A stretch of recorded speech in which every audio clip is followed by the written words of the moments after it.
Hello guys, welcome back to this channel.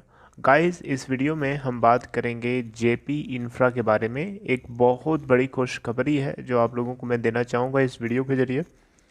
लेकिन starting करने उससे पहले आपसे रिक्वेस्ट करूँगा कि अगर आप इस चैनल को फर्स्ट टाइम देख रहे हैं तो प्लीज़ सब्सक्राइब करके बेल आइकन को हिट कर लीजिए ताकि वीडियोज़ की नोटिफिकेशंस आपको मिलती रहे और आप सबसे पहले उसे देख पाएंगे। तो जेपी इंफ्राटेक लिमिटेड के अंदर अभी क्या चल रहा है, 11:56 का स्टेटस आप लोगों के साथ शेयर करना चाहूँगा। आज है 9 अप्रैल 2021।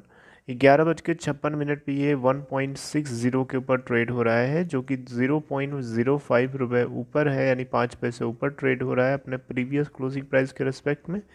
एक्चुअली में ट्रेड क्या हो रहा है यहाँ पे आप देख सकते हैं, इसका अपर सर्किट लेवल लगा हुआ है 1.60 की ओपन प्राइस, जो कि इसका अपर सर्किट था। 1.50 का लोअर सर्किट था, लेकिन 1.60 से नीचे नहीं जाता है। और 2,57,631 टोटल वॉल्यूम ट्रेड हुआ है और ये पूरा का पूरा टोटल बाई कर लिया गया है, यानी पूरी की पूरी क्वांटिटीज़ यहाँ पे बाई कर ली गई हैं, सेलर्स नहीं हैं। वहीं हम बात करें बीएससी के ऊपर तो यहाँ आप देख सकते हैं 3,12,244 टोटल क्वांटिटीज ट्रेड हुई हैं और यहाँ पे भी ओपन हुआ था 1.63 के ऊपर और वहाँ से जितने लोगों ने सेल किया उतने लोगों की क्वांटिटीज़ को बाई कर लिया गया। तो गाइस 226.40 की मार्केट कैप है आज की डेट में जेपी इंफ्रा की, और एनएससी के ऊपर 222.23 करोड़ की है। अब बात करते हैं कि इस कंपनी से जुड़ी हुई कौन सी एक अपडेट है जो बहुत ही आपको खुश कर सकती है। आइए देखते हैं। तो गाइस देखिए, यहाँ पे आप लोगों से मैं बताना चाहूँगा, यहाँ पे स्क्रीन पे आप देखिए NBCC Suraksha group submit revised bids to acquire Jaypee Infratech limited. Guys यहाँ पे आप लोग अगर फर्स्ट टाइम देख रहे हैं इस न्यूज़ को तो आपको समझ में नहीं आएगा, लेकिन अगर आप रेगुलरली वीडियोस को देखते होंगे तो आपको पता चल गया होगा कि मैं क्या बताने जा रहा हूँ। बेसिकली मैं आप लोगों के लिए थोड़ा सा रिमाइंड कराना चाहूँगा, जो लोग नए हैं, जो लोग नहीं कनेक्ट कर पा रहे हैं इस चीज़ को। देखिए, आपको मैं समझा रहा हूँ, थोड़ा सा ध्यान से सुनिएगा। यहाँ पे एनबीसीसी और सुरक्षा रियलिटी ग्रुप, ये दो ऐसी कंपनीज हैं जो जेपी इंफ्राटेक लिमिटेड को एक्वायर करने के लिए तैयार हुई थी। एक्सप्रेशन ऑफ इंटरेस्ट वैसे तो कई कंपनीज ने किया था, लेकिन NBCC government owned, state owned एक कंपनी है, और सुरक्षा ग्रुप, इन दोनों की जो बिड्स हैं उसको उसको उसको वोट कर लिया गया था, यानी उनको इजाज़त मिल गई थी कि ये इस कंपनी को जेपी इंफ्राटेक लिमिटेड को एक्वायर कर सकते हैं। लेकिन अभी क्या हुआ था कि जेपी इंफ्राटेक लिमिटेड को एक्वायर करने के लिए एनबीसीसी और सुरक्षा रियलिटी, इन दोनों ने जो बिड लगाई थी, जो तरीके से इन लोगों ने चाहा था एक्वायर करने के लिए, उसको लेकर के कहीं ना कहीं एनसीएलटी जो है, नेशनल कंपनी लॉ ट्रिब्यूनल, उसमें कुछ इन्होंने मॉडिफिकेशन कर दिया था, जिसको लेकर के एनबीसीसी और सुरक्षा रियलिटी ग्रुप जो है पूरी तरीके से खुश नहीं था। इसको लेकर के ये दोनों group national company law appellate tribunal NCLAT के जाते हैं अंदर, और वहाँ पे इस केस की सुनवाई नहीं हो पाती है। जिसके बाद होता क्या है कि सुप्रीम कोर्ट उस केस को अपने हाथ में ले लेता है और सुप्रीम कोर्ट बोलता है मेरी तरफ से जो सुनवाई की जाएगी वो फाइनल होगी। राइट। तो अभी उसी के ऊपर जो है, अभी कुछ ही दिन पहले की बात है, मैंने आपको अपडेट भी किया था, सुप्रीम कोर्ट की तरफ से साफ साफ क्लियर कट बताया गया कि एनबीसीसी और सुरक्षा रियलिटी ग्रुप जो है, इन दोनों कंपनीज की तरफ से जो बिड प्रोड्यूस करी गई हैं, जो बिड करने के लिए जो ऑफ़र इन्होंने दिया है इस कंपनी को एक्वायर करने के लिए, वो ऑफ़र के अंदर कुछ रिवीजन करें।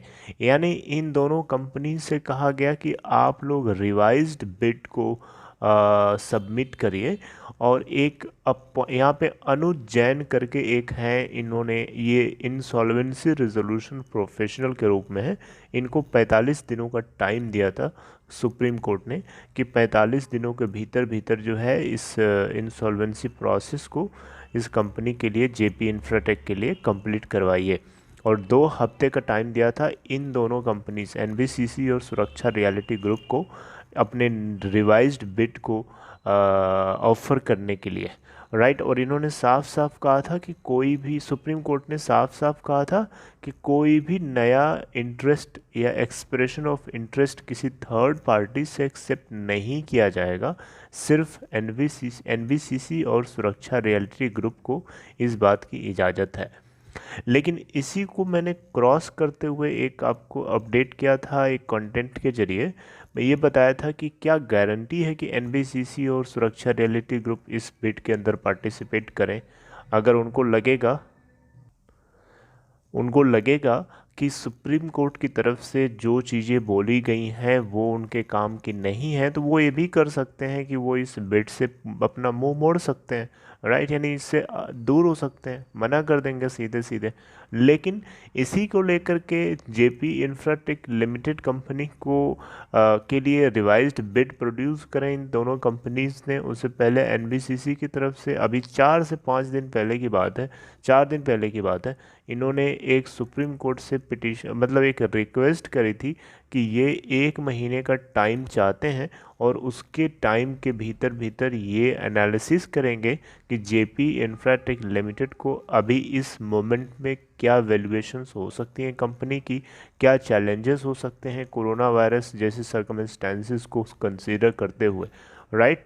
लेकिन अच्छी बात यह है कि 4 से 5 दिनों के भी, 1 महीने का इन्होंने टाइम मांगा था और इसके ऊपर सुप्रीम कोर्ट ने अभी कुछ फाइनलाइज नहीं किया था और इन्होंने 4 से 5 दिन के भीतर ही भीतर अपना यहाँ पे रिवाइज्ड बिड जो है, प्लान जो है, इन्होंने यहाँ पे अनुज जैन को बता दिया है।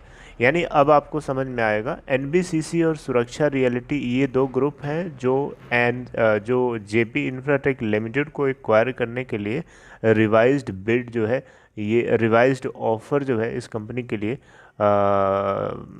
अनुज जैन को अपडेट कर दिया है, राइट। तो बेसिकली अनुज जैन यहाँ पे रिजोल्यूशन प्रोफेशनल है इस कंपनी को कराने के लिए, यानी इस कंपनी को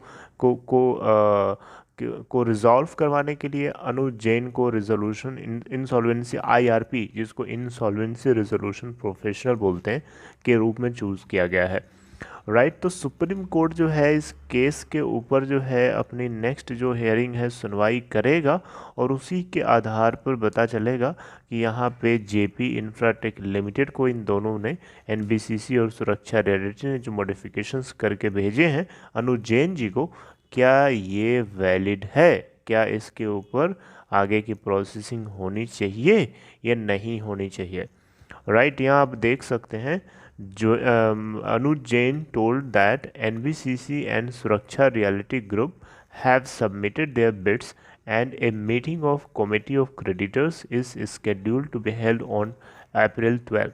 यानी 12 तारीख, अभी इसी महीने की 12 तारीख को कमेटी ऑफ क्रेडिटर्स की मीटिंग होगी। अब यहाँ पे देखिए सुप्रीम कोर्ट की तरफ से ये भी बोला गया था कि न्यू वोटिंग होनी चाहिए। ऑब्वियसली जब नया रिवाइज्ड बिड प्लान होगा तो उसमें कमेटी ऑफ क्रेडिटर्स की फिर से वोटिंग ली जाएगी।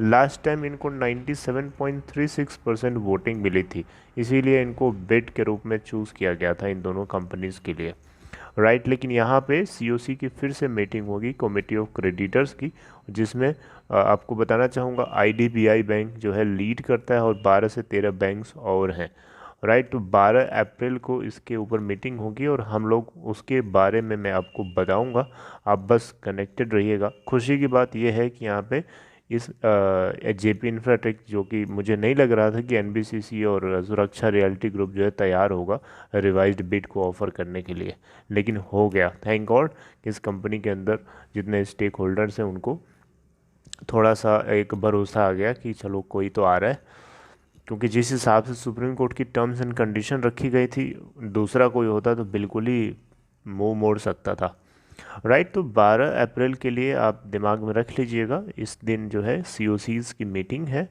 और देखते हैं कि कितने % वोट इनको मिलते हैं, राइट। सो आई होप कि आपको ये पूरी स्टोरी जो है शॉर्ट में मैंने कोशिश करी है समझाने की, आई होप आप समझ पा रहे होंगे। So this is all about this video guys. आपको कनेक्टेड रहना है, बस चीज़ों को समझते रहिए, जुड़े रहिए और आपको सारी इन्फॉर्मेशन मिलती रहेंगी।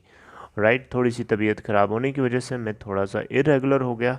आई एम सॉरी फॉर देट। मैं कोशिश करूँगा कि मैं फिर से उसी टाइम पे, जिस टाइम पे आपको कंटेंट मिलते थे, उसी टाइम पे पर्टिकुलरली स्केड्यूल के साथ मिलते रहें।